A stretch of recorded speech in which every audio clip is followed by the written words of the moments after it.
J'ai passé toute la soirée à préparer la tarte à la citrouille que ma cousine Julia a complimentée lors des fêtes de fin d'année dernière.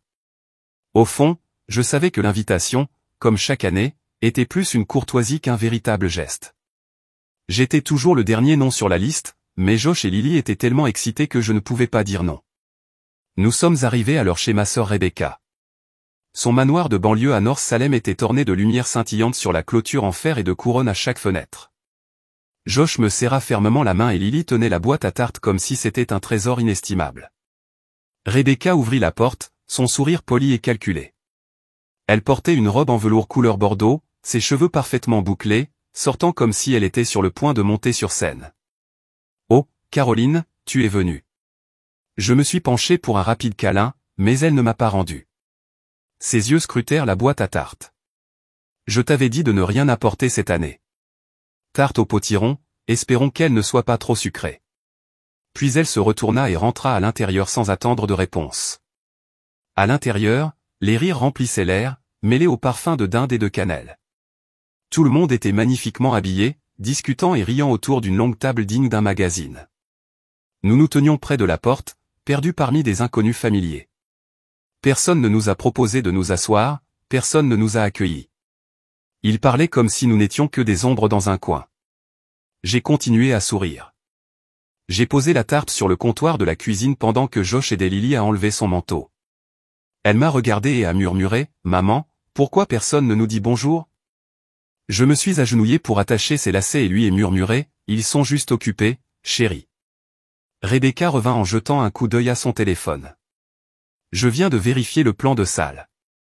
C'est un peu à l'étroit, Caroline, ça ne te dérange pas de t'asseoir dans la pièce à côté, n'est-ce pas? Il y a une petite table dans la buanderie. Elle a été nettoyée. » Je pensais avoir mal entendu. La buanderie? Oui, c'est propre et calme.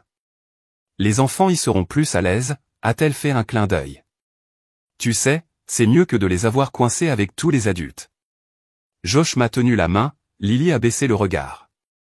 J'ai souri légèrement, j'ai ramassé la tarte et j'ai suivi les instructions de Rebecca. La pièce latérale, derrière la porte arrière, était littéralement une buanderie. Le lave-linge bourdonnait toujours, une petite table en bois était poussée contre le mur avec 2 chaises pliantes et une petite chaise pour enfants en plastique. Pas de nappe, pas d'éclairage chaleureux, juste une ampoule fluorescente qui bourdonne au-dessus de votre tête. J'ai posé la nourriture et j'ai pris une profonde inspiration. Josh s'assit en silence, Lily grimpa sur la chaise en plastique, sa petite main posée sur son genou. Personne n'a parlé. J'ai ouvert la boîte à tarte et j'ai servi 3 petites tranches, sachant que personne d'autre n'y toucherait. Les rires du salon transpercèrent mon calme comme des aiguilles. Ma gorge se serra lorsque Lily demanda, « Pourquoi tante Rebecca ne veut-elle pas que nous nous asseyions avec tout le monde ?» J'ai souri à nouveau, le même sourire que je m'étais entraîné à porter pendant des années. Ce n'est pas qu'ils ne veulent pas de nous là-bas. Ils ne comprennent tout simplement pas, chérie. Josh m'a regardé. Peut-être que l'année prochaine nous ne devrions pas venir, maman. Je n'ai pas répondu tout de suite.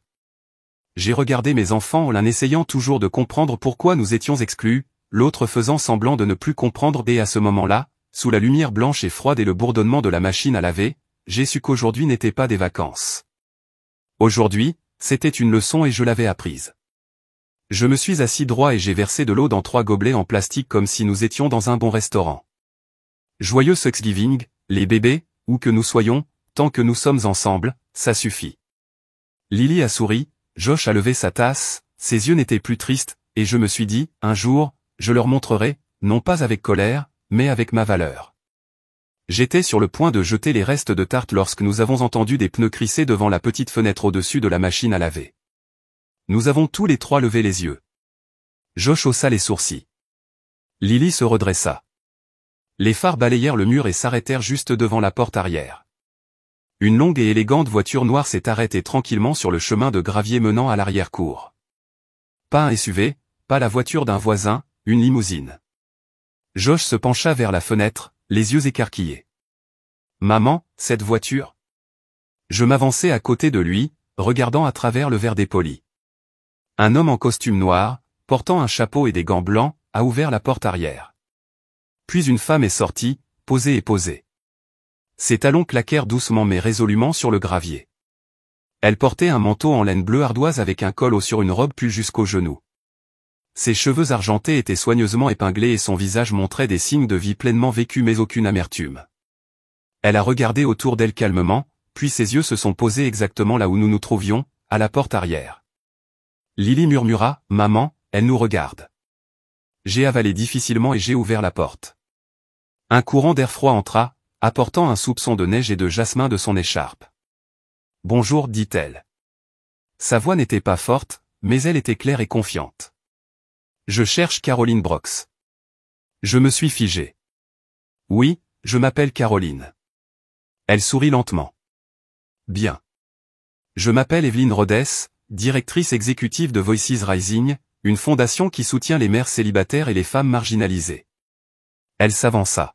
« Je suis ici à cause d'une histoire, d'un article que vous avez écrit l'année dernière sur un forum communautaire sur la reconstruction de votre vie après avoir vécu dans un refuge. » Mon cœur manqua un battement. Ce message. Je l'ai tapé sur mon téléphone un soir après le travail alors que Josh avait de la fièvre et que Lily dormait sur le canapé. Je ne l'ai pas écrit pour attirer l'attention, juste pour laisser échapper quelque chose. Je n'aurais jamais pensé que quelqu'un le lirait. Evelyne a poursuivi, « Votre message s'est répandu à travers notre réseau. Nous vous recherchons depuis 6 mois. Lorsque votre nom est apparu sur un ancien registre de bénévoles, j'ai décidé de venir moi-même. » Elle jeta un coup d'œil autour de la buanderie. « Je ne m'attendais pas à te trouver ici. » J'ai rougi. Je ne m'attendais pas à être trouvé dans une buanderie. Josh me serra doucement la main. Lily tenait toujours sa robe. Evelyne sourit. « Je suis ici pour vous inviter à être l'un des conférenciers vedettes de la prochaine série Inspiration de Voices Rising. Nous aimerions que vous soyez notre conférencier principal lors de la conférence de printemps pour partager votre histoire depuis le début, sans filtre ni embellissement. Vous serez rémunéré équitablement. Nous souhaitons également publier votre histoire sous forme de livre avec un contrôle éditorial total entre vos mains. » Je restais figé, ne sachant pas quoi dire. Une partie de moi n'y croyait pas, une autre partie se sentait soulagée. « Es-tu sûr ?» Je m'entendis demander. « Je suis juste une maman qui essaie de survivre. » Elle m'a regardé comme si j'avais dit quelque chose de stupide. « C'est exactement pourquoi nous avons besoin de toi, » répondit-elle. « Nous n'avons pas besoin d'histoires de réussite parfaite. Nous avons besoin de personnes comme vous, réelles, courageuses et toujours en avance. » Josh m'a regardé. « Tu vas le faire, n'est-ce pas ?» Je l'ai regardé, puis Lily, puis de nouveau Evelyne. « Oui, dis-je. Je vais. » Evelyne hocha la tête. « La voiture attend. Si tu es prêt, nous pourrons en parler davantage pendant le dîner. » J'ai jeté un coup d'œil à la table pliantée à la tarte à moitié mangée. « Laisse-moi prendre mon manteau. »« Pas besoin, » sourit-elle. « Nous prendrons soin de vous à partir d'ici. » J'ai tenu la main de mes enfants alors que nous sortions de cette pièce étouffante. Le vent froid me mordait les joues, mais mon cœur était étrangement chaud, et lorsque la portière de la voiture s'est refermée derrière nous, j'ai su que le monde venait de changer. Non pas parce que je me suis battu pour une place, mais parce que finalement, ma valeur avait été reconnue. Sur le chemin du restaurant qu'Evelyne avait réservé, j'étais toujours incrédule. Josh était assis à côté de moi, tenant la tarte à la citrouille comme si c'était un trésor, tandis que Lily s'appuyait contre moi, ses yeux écarquillés fixés sur le plafond doucement éclairé au-dessus. Par la fenêtre, le quartier de Rebecca s'estompait derrière nous comme un souvenir doucement effacé. Evelyne nous a souri à travers la petite fenêtre séparatrice entre nous et le chauffeur. « Je sais que tout cela peut paraître soudain, mais je voulais te rencontrer depuis longtemps, Caroline. » Je me tournai vers elle. « Tu as dit que tu m'avais trouvé grâce à un message. » « Pas juste un, » acquiesça Evelyne, sa voix basse et chaleureuse. « Toute une série de courts articles que vous avez partagés pendant environ 6 mois après avoir quitté votre ex-mari. Vous avez écrit sur vos quarts de nuit au restaurant, sur le fait qu'il ne vous restait que $3 d'essence, sur la transformation d'un paquet de nouilles instantanées en une fête dans le salon avec vos enfants. J'ai lu chaque mot et j'ai pleuré. Mes joues rougirent, non pas de honte mais d'accablement. J'avais écrit ces mots en silence, tard dans la nuit, alors que le monde dormait, et je m'asseyais sur une chaise de cuisine en bois pour essayer de ne pas réveiller les enfants. Je n'aurais jamais pensé que quelqu'un les lirait, encore moins quelqu'un comme Evelyne Rhodes. Je me souviens encore d'une ligne, a-t-elle poursuivi. Je ne veux pas que mes enfants pensent qu'ils doivent s'endurcir pour survivre. Je veux qu'ils sachent qu'ils méritent de vivre, de respirer et de rêver. Evelyne m'a regardé longuement. Je n'ai jamais rien lu d'aussi honnête. Je serrai doucement les mains, essayant de calmer ma voix. J'ai juste écrit pour ne pas m'effondrer. Et c'est ce qui l'a rendu puissant, a-t-elle déclaré. Voices Rising organisera bientôt son sommet du printemps, réunissant des militants, des écrivains, des éducateurs et des mères célibataires de tout le pays. Nous avons besoin de quelqu'un. Pour l'ouvrir non pas avec des références mais avec du cœur et une vérité vivante, je veux que cette personne soit vous. J'ai regardé Josh et Lily. Josh restait assis, regardant par la fenêtre, mais sa main reposait légèrement sur l'épaule de sa sœur. Lily resta blottie près de moi, hochant doucement la tête comme si elle sentait un changement dans nos vies. Mais je n'ai jamais parlé devant une foule, dis-je doucement. Je ne suis pas un orateur raffiné. Evelyne posa une main sur sa poitrine. Caroline, ce qui émeut les gens n'est pas poli. C'est la vérité, et ta vérité est ce qu'ils ont besoin d'entendre. Je suis resté silencieux pendant le reste du trajet. Lorsque la voiture s'est arrêtée, le conducteur a ouvert la portière et je suis sorti avec mes enfants. Le restaurant était niché dans un coin tranquille de la ville sobre, raffinée, avec des lumières jaunes chaudes et une odeur de pain frais dans l'air. Nous avons été conduits dans une chambre privée. Sur la table se trouvait un menu personnalisé pour le soir et un mince dossier posé devant moi. Evelyne lui fit signe. Un contrat préliminaire. Si vous êtes d'accord, nous prendrons en charge tout, voyage, hébergement, garde d'enfants, tout ce qui vous aidera à vous concentrer sur le récit de votre histoire. J'ai ouvert le dossier et parcouru le texte soigneusement tapé et respectueux.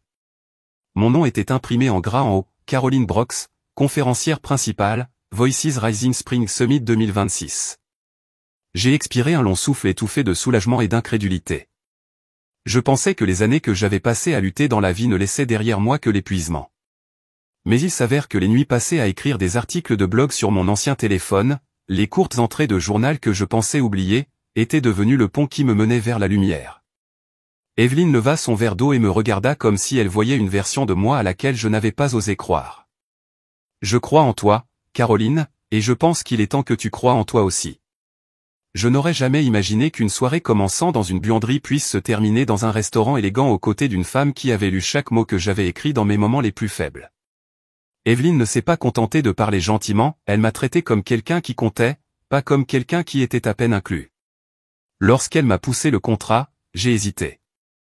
Les mots en gras sur la première page m'ont fait réfléchir, Caroline Brox, auteure et conférencière principale, Voices Rising 2026. Je l'ai relu, plus lentement cette fois, craignant qu'il ne disparaisse si je clignais des yeux. Est-ce réel, murmurai-je. Evelyne hocha la tête, souriant toujours patiemment. Très réel, Caroline. Tu ne l'imagines pas. Elle a passé en revue les conditions. Son organisation couvrirait tout pour moi et les enfants tout au long de la conférence, billets d'avion, hôtel, repas et garde d'enfants sur place. Une équipe de rédacteurs professionnels m'aiderait à façonner mon discours et mon manuscrit. Il ne voulait pas changer ma voix, a-t-elle souligné, il voulait juste m'aider à raconter l'histoire dans sa forme la plus complète. J'ai baissé les yeux et j'ai réalisé que j'avais saisi la serviette en tissu. Josh tendit doucement la main, prit la boîte à tarte à la citrouille de mes mains et la mit de côté, comme pour m'aider à libérer le dernier fardeau de cette nuit. Lily posa sa tête sur mon épaule, ses yeux écarquillés absorbant tranquillement chaque détail. Elle n'a prononcé qu'une seule phrase. Maman, ils t'ont choisi parce que tu es toi. Je me tournai et lui souris, les larmes me piquant les yeux. Pour la première fois de ma vie, je n'étais ni la sœur de Rebecca, ni la fille de Madame Brox, ni la femme divorcée avec 2 enfants. J'étais simplement moi-même, Caroline, celle qui écrivait de tout son cœur, sans savoir si quelqu'un le lirait un jour, mais qui écrivait parce qu'elle ne pouvait pas ne pas le faire. Evelyne leva sa tasse de thé, la lumière dorée se reflétant sur la bague émeraude qu'elle portait à la main. J'ai dit un jour à mon équipe, si vous voulez quelqu'un qui puisse changer l'ambiance d'une pièce entière avec sa véritable histoire, trouvez Caroline Brox. J'ai ri un peu, gêné. J'écrivais pour 20 lecteurs, dont la moitié étaient des mères célibataires que j'avais rencontrées au centre communautaire, et maintenant. Evelyne a déclaré, vous écrirez pour des milliers de personnes et je crois qu'ils ont plus que jamais besoin de vous. Une fois le dîner terminé, j'ai signé le contrat. Ma main tremblait, non pas de peur, mais parce que je savais que c'était un tournant, pas le genre cinématographique avec feux d'artifice et fanfares, mais un léger déclic interne, comme si le dernier engrenage se mettait en place. Sur le chemin du retour, la limousine a longé des rues que j'avais connues autrefois, mais elles avaient désormais un aspect différent. Les maisons ne piquaient plus. Les petits restaurants que je nettoyais autrefois semblaient faire partie de la mosaïque de mon voyage. Josh murmura. « Maman, tu ressembles en quelque sorte à une célébrité. » Je secouai la tête et lui serrai la main. « Pas une célébrité, chérie. Juste respectée. » Je me tournai vers Evelyne et la remerciai encore. Elle sourit en me regardant, non pas avec pitié, mais avec reconnaissance. « Caroline, ils ne t'ont pas donné de place à table, mais ce soir on t'a donné une scène. » J'ai hoché la tête, me sentant léger comme je ne l'avais pas été depuis des années, et je savais qu'à partir de maintenant, je ne frapperais plus aux portes pour obtenir un logement. Je construirais le mien. Au moment où je fermais la porte de la limousine, j'ai aperçu ma mère à travers le rideau de la salle à manger. Elle resta figée, un verre de vin à la main, le visage partagé entre le choc et la confusion. À côté d'elle, Rebecca agrippait son pied de vin, les lèvres entr'ouvertes comme pour parler, mais aucun son ne sortait. Blake s'appuya contre la cheminée, téléphone à la main, ses yeux suivant la voiture qui s'éloignait de leur portail. J'ai déjà rêvé de quitter cette maison la tête haute, mais je n'ai jamais imaginé que je partirais dans une limousine, avec mes enfants à mes côtés et une femme puissante prête à raconter mon histoire à des milliers de personnes. Josh était assis en face de moi, les yeux pétillants d'excitation. Lily se pencha vers moi, sa petite main posée sur la mienne pour être sûre que j'étais toujours là et que c'était réel. « Les avez-vous vus regarder ?» murmura Josh. J'ai hoché la tête. « J'ai vu.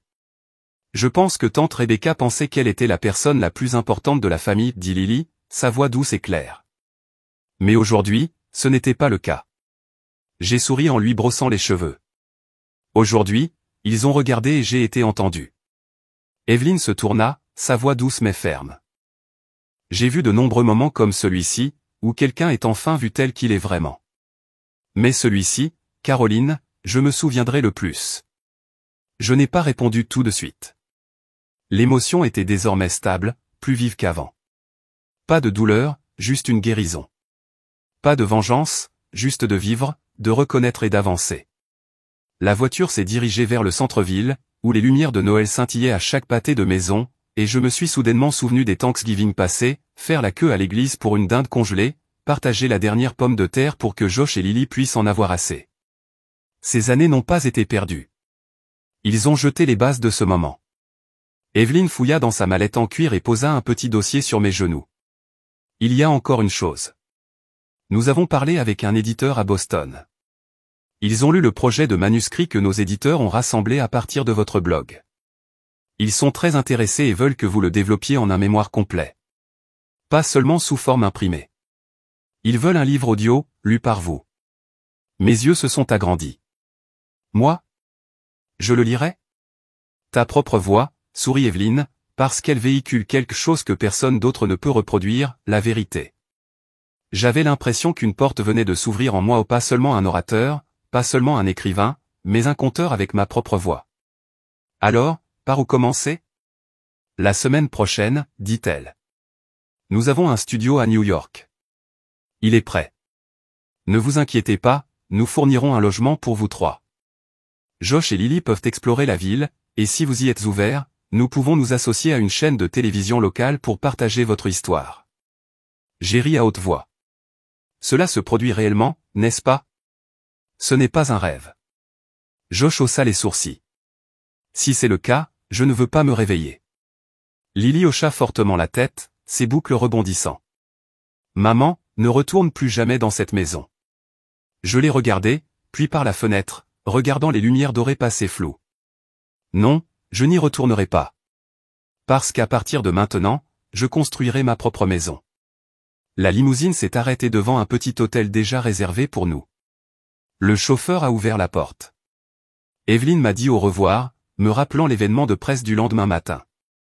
J'ai tenu la main de mes enfants et suis entré dans le hall de l'hôtel, ne croyant toujours pas avoir quitté ce vieux garage il y a moins de 3 heures. Quelque part au fond de mon cœur, je savais que ce voyage ne faisait que commencer. Mais cette fois, je marcherai seul. Plus besoin de s'incliner, plus besoin de demander la permission. Le matin de la première conférence est arrivé plus vite que prévu. Je me tenais dans les coulisses, tenant mon discours soigneusement marqué de notes autocollantes jaunes où Lily m'avait aidé à les placer. Josh était au premier rang. La chemise qu'il avait choisie lui donnait l'air d'avoir plus de 12 ans. Lily était assise à côté de lui, serrant fermement le programme de la conférence comme s'il s'agissait d'un trésor. Lorsque le MC m'a appelé, une décharge électrique m'a parcouru le dos. Je suis monté sur scène sous une douce lumière blanche. La pièce devint silencieuse. Des centaines de femmes de partout, certaines en costume sur mesure, d'autres en vêtements simples, me regardaient avec des yeux ouverts et pleins d'espoir. J'ai commencé là où tout a commencé, la buanderie de la maison de ma sœur lors d'un Thanksgiving froid. Je leur ai raconté les années passées dans un appartement de 2 chambres, à travailler 2 équipes par jour et à bloguer à minuit pour me ressaisir. Je n'ai rien édulcoré. J'ai parlé de la honte des files d'attente pour la nourriture, du sentiment d'invisibilité dans ma propre famille et, plus important encore, j'ai parlé du moment où je suis monté dans cette limousine avec mes enfants, sachant que je venais de laisser le passé derrière moi et d'entrer dans la vie que j'avais choisie. Quand j'ai fini, la pièce est restée silencieuse pendant un moment.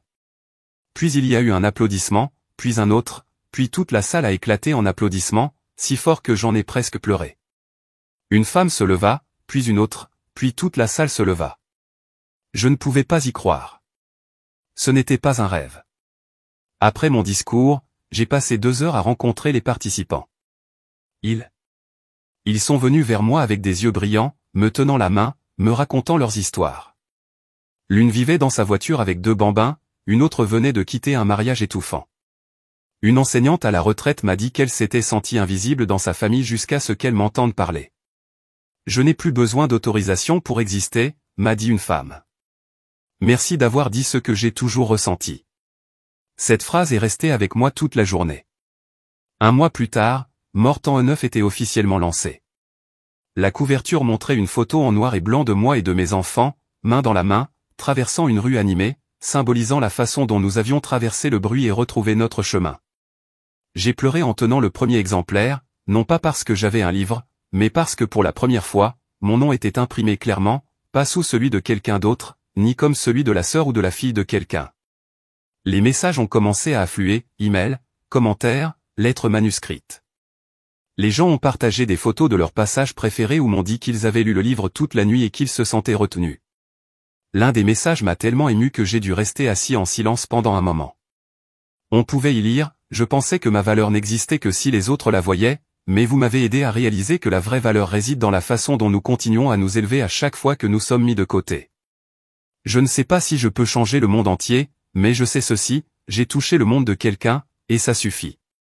Ce soir-là, alors que je faisais la vaisselle dans la cuisine de notre nouvel appartement à Manhattan, Lily m'a serré dans ses bras par derrière et m'a murmuré, « Maman, sais-tu combien de personnes t'ont qualifiée d'inspirante aujourd'hui ?» J'ai ri en me tournant pour la regarder. Je suis juste quelqu'un qui a appris à ne pas demander la permission d'être elle-même. Josh leva les yeux du canapé. Vous ne l'avez pas seulement appris, vous nous l'avez appris. J'ai arrêté ce que je faisais, je me suis séché les mains et je me suis assis entre mes 2 enfants. Avant, je pensais que j'étais juste les restes dont les autres ne voulaient pas, mais maintenant je sais que j'ai toujours été plus que ça. 1 an après cette nuit fatidique dans le garage de Rebecca, Thanksgiving est revenu, mais cette fois, je n'attendais pas devant une porte dans l'espoir d'être admis.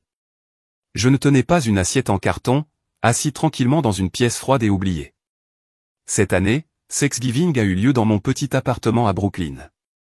Ce n'était pas luxueux, pas de lustre en cristal ni de table de 12 personnes comme celle de mes sœurs, mais ma cuisine était chaude, la tarte à la citrouille sentait incroyablement bon et, plus important encore, tout le monde voulait être là. Je me suis réveillé tôt pour rôtir la dinde, tandis que Josh s'occupait de la purée de pommes de terre et Lily s'occupait d'écrire des cartes de remerciements faites à la main pour chaque invité.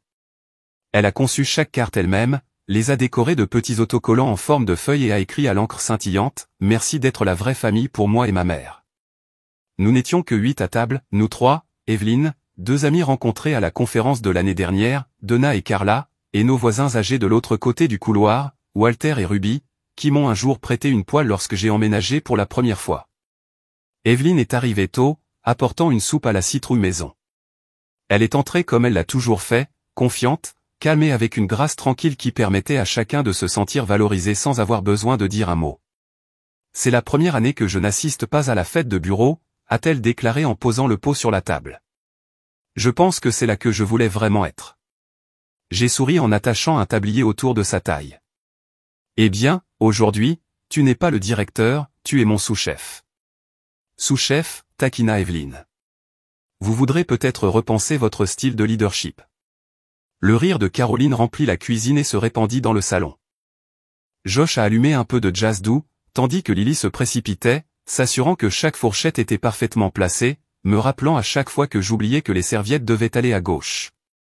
Nous nous sommes réunis autour d'une petite table ronde, trop petite pour toute la nourriture, donc quelques plats étaient empilés sur l'étagère, mais personne ne s'en souciait. Walter a raconté comment il a rencontré Ruby à la bibliothèque publique. Carla a partagé son projet de soutien aux mères célibataires du Queens.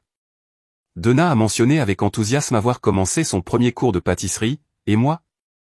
Je restais assis là, écoutant, souriant et regardant mes enfants avec une gratitude trop grande pour les mots. Alors que le repas touchait à sa fin, Lily se leva, tenant un morceau de papier plié. Elle s'éclaircit la gorge, sérieuse, comme si elle était sur le point de faire un exposé à l'école. J'ai un discours, dit-elle, et tout le monde rit. Le premier discours de Thanksgiving, murmurai-je. Lily commença à lire lentement mais avec confiance. L'année dernière, j'ai dîné pour Thanksgiving dans une buanderie. Je ne comprenais pas pourquoi nous avions été placés là, mais cette année, je comprends, car si nous n'avions pas été placés là, nous n'aurions pas trouvé l'endroit auquel nous appartenons aujourd'hui. Je sais que je suis chez moi. Je me couvris la bouche, les larmes coulant avant de m'en rendre compte. Evelyne posa doucement sa main sur la mienne et la serra doucement. Josh s'est levé après sa sœur et a ajouté doucement, « Maman, nous sommes fiers de toi. Merci de ne jamais t'arrêter. » Je me levai aussi, levant mon verre de cidre de pomme, la voix tremblante. Avant, je pensais que la famille était quelque chose d'immuable, ceux qui nous ont donné naissance et nous ont élevés. Mais maintenant je comprends que la famille, ce sont les gens qui choisissent de vous aimer librement chaque jour. Et aujourd'hui, je suis entouré de la famille que j'ai construite avec mon propre cœur. Nous avons trinqué, pas à l'unisson, pas parfaitement, mais avec sincérité. Après le dîner, Lily a sorti un vieux jeu de société et Josh a rejoué la vidéo de mon discours de conférence. Je ne l'ai pas arrêté. Je n'ai plus peur de m'entendre. La voix dans cette vidéo appartenait à une femme qui se sentait autrefois invisible, mais qui savait désormais qu'elle n'avait pas besoin de permission pour compter. Ce soir-là, après que tout le monde soit parti, je me suis assis dans la cuisine, tenant une tasse de thé chaud, les bougies vacillantes. Comme chaque année, un nouveau message est arrivé de ma mère, froid et court, « J'espère que tu vas bien. Joyeux Thanksgiving. » Je n'ai pas répondu tout de suite. J'ai regardé autour de notre petit appartement, des miettes sur la table, la carte de Lily toujours au centre et des rires qui résonnaient toujours doucement dans mon cœur. J'ai souri. J'allais bien. Plus que bien, parce que j'avais trouvé une famille qui n'avait pas besoin de partager mon sang pour faire partie de mon âme. Une semaine après Thanksgiving, j'ai reçu une invitation de la Conférence nationale des femmes. Ils voulaient que je revienne comme invité d'honneur pour la séance de clôture. Mais cette fois, pas seulement pour parler, ils voulaient que je rejoigne une table ronde avec des femmes qui avaient entendu mon discours l'année précédente et qui avaient apporté de profonds changements dans leur vie. J'ai dit oui sans hésitation, car je savais que ma présence ne visait plus à prouver quoi que ce soit. Il s'agissait d'écouter, de partager et de réaffirmer une vérité, parfois, être mis de côté n'est pas la fin. C'est le début de quelque chose de bien plus significatif. La conférence de cette année s'est tenue dans un centre d'art récemment ouvert à Chicago. Quand je suis entré dans l'auditorium, je n'ai ressenti ni peur ni doute. Je portais un costume gris doux conçu par Carla, ma plus chère amie du sommet de l'année dernière. Épinglée sur ma veste se trouvait une petite broche de table en bois, symbole du nouveau projet qu'Evelyne et moi avions lancé, Build Your Own Table, aidant les femmes à bâtir leur carrière et leur confiance en elles à partir de zéro. J'étais assise parmi 6 femmes, chacune représentant une histoire vivante. L'une avait été exclue par sa famille, une autre avait surmonté des abus, le chômage ou une perte. Mais tous avaient une chose en commun, ils ont entendu mon histoire il y a 1 an et se sont demandé, si elle l'a fait, pourquoi pas moi? La première à prendre la parole fut Marcy, une enseignante à la retraite. Elle a dit qu'après avoir regardé ma vidéo, elle avait postulé pour devenir bénévole dans un centre de compétences pour mères célibataires. Avant, je pensais que je n'avais plus rien à offrir, a-t-elle déclaré. Mais j'ai ensuite réalisé que la valeur ne réside pas dans les titres, mais dans le fait que quelqu'un se sente vu. Vint ensuite Shonda Anda, une mère de 3 enfants qui avait été sans abri. Aujourd'hui, elle dirige une petite boulangerie près de l'école de ses enfants. J'ai regardé la partie où Caroline a dit « Nous n'avons pas besoin de demander des sièges. Construisez votre propre table. » Et j'ai commencé à économiser quelques centimes et à déterrer les vieilles recettes de ma grand-mère pour me tailler ma propre place. J'ai écouté chaque voix, mon cœur rempli de quelque chose de brut et de réel, la foi, l'effort et la dignité retrouvés. Quand ce fut mon tour, je n'utilisais pas mes notes préparées. Je me levai, pris une profonde inspiration et regardai les visages qui m'attendaient. Avant, j'étais celui derrière une porte fermée. Je pensais que je devais être plus doux, plus intelligent, moins gênant pour gagner une place à la table de quelqu'un d'autre. Mais la vérité est que parfois les gens ne vous rejettent pas parce que vous manquez. Ils vous rejettent parce qu'ils ne savent pas comment vous valoriser, et cela ne dit rien de votre valeur. Cela signifie simplement qu'il est temps de créer votre propre table. J'ai vu les yeux d'Evelyne briller dans le public. Josh était assis au 3e rang, plus grand que dans mes souvenirs. Lily fit un signe de la main, les lèvres serrées, essayant de ne pas pleurer. Une fois, je me suis assis dans un garage et je pensais que j'étais une pièce supplémentaire, mais ce garage n'était pas la fin. C'était le début. C'est à ce moment-là que j'ai arrêté de demander à être vu et j'ai commencé à choisir de croire que je comptais déjà. La pièce était silencieuse, non pas par désintérêt, mais parce qu'ils étaient pleinement avec moi. Ces femmes n'étaient pas seulement un public, ils étaient la preuve de ce que j'avais appris. Lorsque vous arrêtez d'attendre une invitation, le monde commence à s'ouvrir d'une manière que vous n'auriez jamais imaginée. L'événement s'est terminé par des câlins échangés, des cartes et des promesses de continuer à construire plus de tables ensemble. Ce soir-là, de retour dans ma chambre d'hôtel, j'ai ouvert mon ordinateur portable et j'ai tapé la première ligne de mon 2e livre, « Tout le monde n'a pas besoin d'un siège, certains d'entre nous sont censés avoir une scène. » J'ai levé les yeux et je me suis vu dans le miroir non pas la femme poussée dans la buanderie, mais la femme au centre, avec une voix, un cœur et une vie qui n'a plus besoin d'autorisation pour commencer. Le parcours de Caroline est la preuve vivante que c'est parfois en étant mis à l'écart que nous trouvons notre vraie valeur. D'une mère célibataire rejetée par sa propre famille, elle s'est levée pour raconter son histoire de sa propre voix et a inspiré des milliers de personnes. Caroline ne vit plus pour être acceptée, elle vit pour être elle-même. Et ce faisant, elle a trouvé le succès, la guérison et une famille choisie fondée sur un amour véritable. Que pensez-vous du parcours de Caroline? Avez-vous déjà vécu un moment comme le sien? Partagez vos réflexions dans les commentaires ci-dessous.